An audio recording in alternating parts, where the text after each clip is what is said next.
नै जोंना फंबाया दान्दिसे दैयाव रंजादों बारसोमग्रा एसे इन्जय खालामदों स' दा बारलाय जोङो ना गुरनो फैदों ना गुरनो फैनायाव नै फंबाया दा इन्जय खालामदों दसे दुब्लि बारियाव हाब्रुआव एसे गेलेदों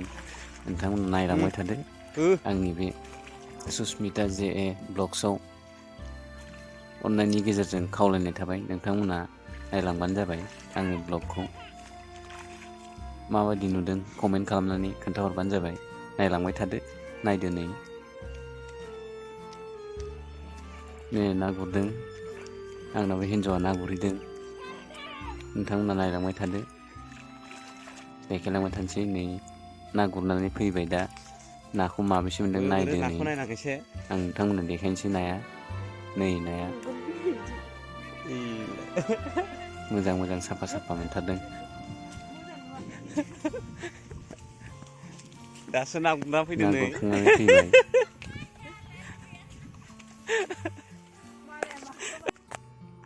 नै ना गुरना लाबोदों आंना हिन्जावा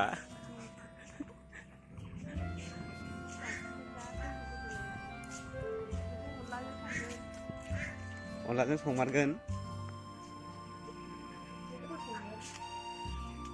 ओरै खनसे नायबावलाय ना गुरग्राखौ ना गुरग्राया एसे नायबावब्रा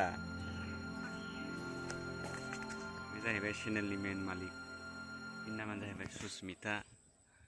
चेनेलनि मेन मालिकआ बेनो सुसमिता आंनि फिसाजो हेल' गाइस होनलाय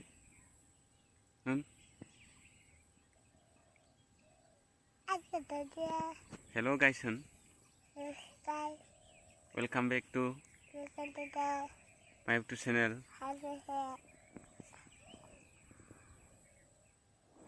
दिनैनि ब्लगा एसेनोसै आरो गोदान ब्लगनि थाखाय नायनो थाखाय साखा फारा जानानै थादों नोंथांमोना बाय बाय दिनै एसेनोसै